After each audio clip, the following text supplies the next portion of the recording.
Hi everyone, I am Dominique McKee, graduating senior studying integrative healthcare and healthcare management at MSU.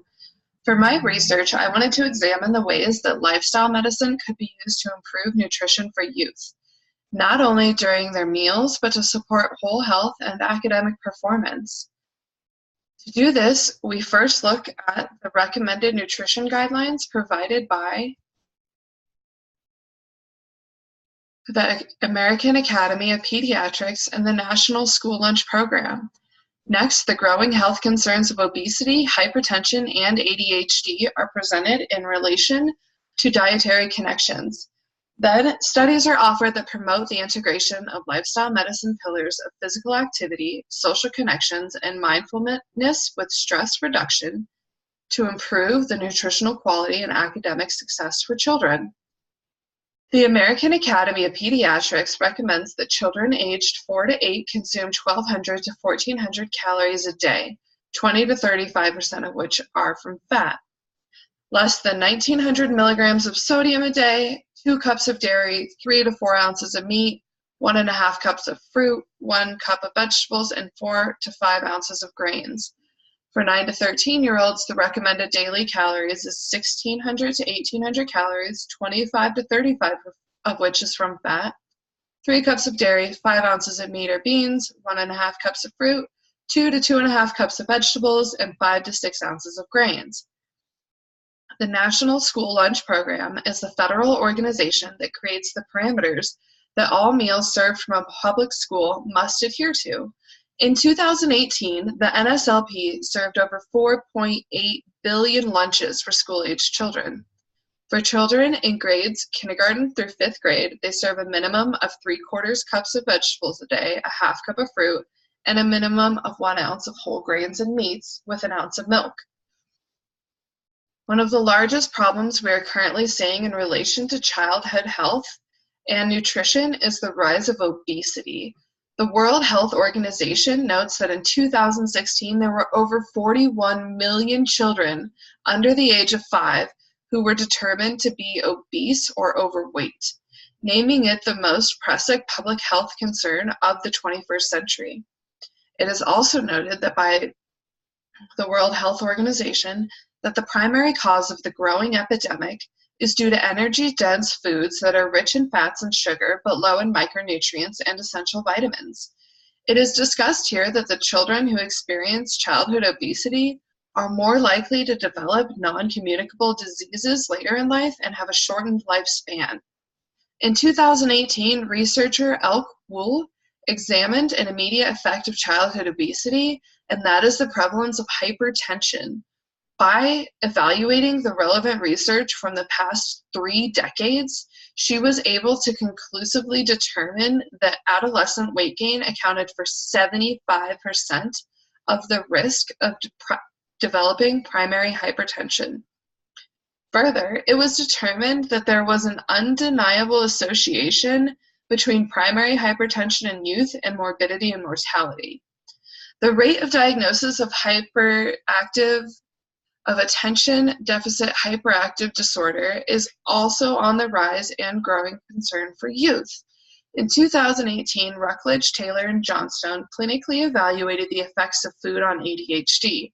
The study that presents that by removing additives such as food coloring, 30% of the children studied had a notable reduction of symptoms. Further, children who underwent the elimination diet experienced 40% improvements.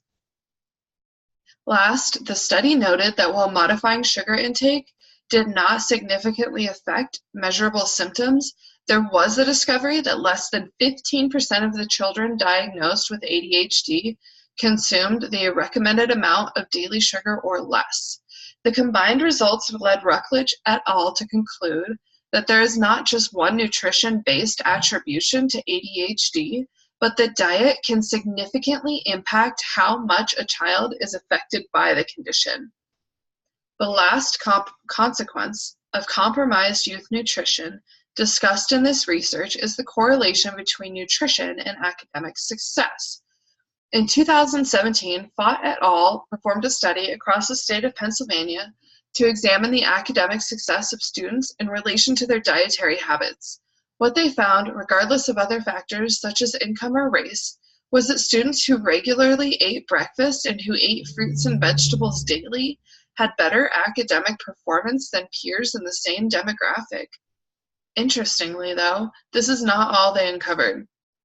They also found a negative correlation between the amount of times the child ate out in a week and their academic performance. It was also discovered that children who regularly ate dinner with their families at home had less absences, self-reported lower levels of test anxiety, and more consistent progress at school. So this made me wonder what else we should be looking at in regards to youth nutrition to really understand the whole picture. What other factors of lifestyle medicine should be considered when promoting nutrition for youth? To examine the relationship of caloric intake, childhood obesity, and the structure of school lunch, researchers White, O, and Willis performed an extensive study from 2003 to 2006. They chose 6 elementary schools in which at least 30% of the student body was obese or overweight. For half of the schools, they released the students to recess before eating, allowing them to play for at least 20 minutes prior to their meal. In the schools who had their rearranged mealtime, the rates of obesity declined by at least 11% over the course of 2 years.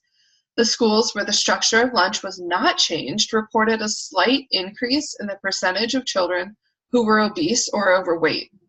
The researchers were able to effectively conclude that when the children played before eating, they were not only healthier in terms of BMI, but they were also eating more of the fruit and vegetable offerings from the school.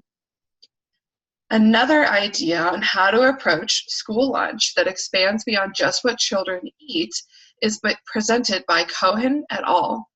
In 2015, her team selected 16 schools that represented various demographics of race, income, and academic performance. They documented the amount of food the children selected for lunch, what kind of food they chose, and how many pounds of food were wasted for a year.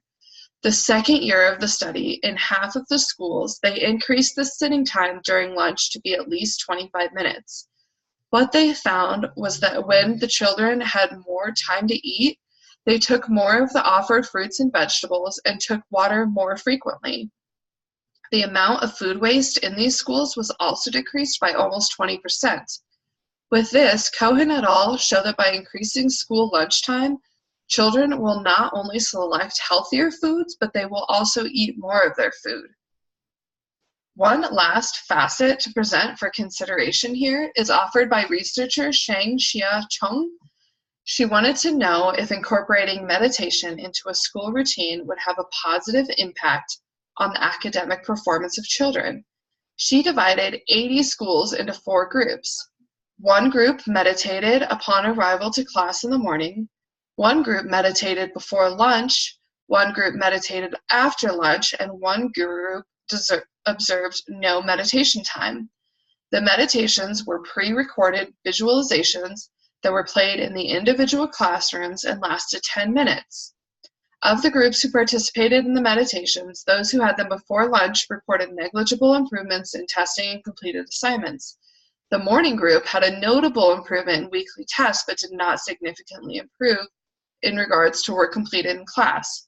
But the group that meditated after lunch had improved weekly test scores and a higher rate of completed work. Looking back at the information assessed in this research, it is important to note a few arguments to understand the role that lifestyle medicine plays in addressing the problems surrounding youth nutrition. First, we must reflect on the nutrition guidelines provided by the American Academy of Pediatrics and the daily nutritional requirements of the National School Lunch Program.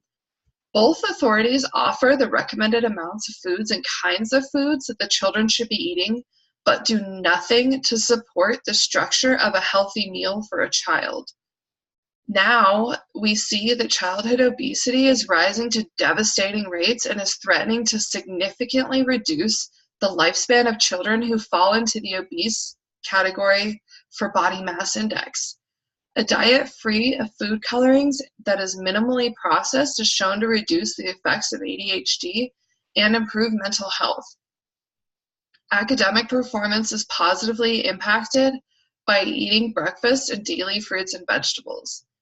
The need for lifestyle medicine incorporated into youth nutrition guidelines is evident when you consider that children who eat their dinners in the social environment of a family meal have better attendance and more consistent improvement at school. When exercise is encouraged prior to the lunch meal, children are more likely to eat healthy foods and have improved BMIs. When given an adequate amount of time to eat, children choose healthier foods and eat more of their food. If provided with a guided meditation after their lunch break, students performed better on their weekly tests and completed more of their work. In this way, we see that youth nutrition involves more than just nutrition. The additional inclusion of the lifestyle medicine pillars of physical activity, social support, and mindfulness with stress reduction are necessary to truly improve the quality of nutrition for children.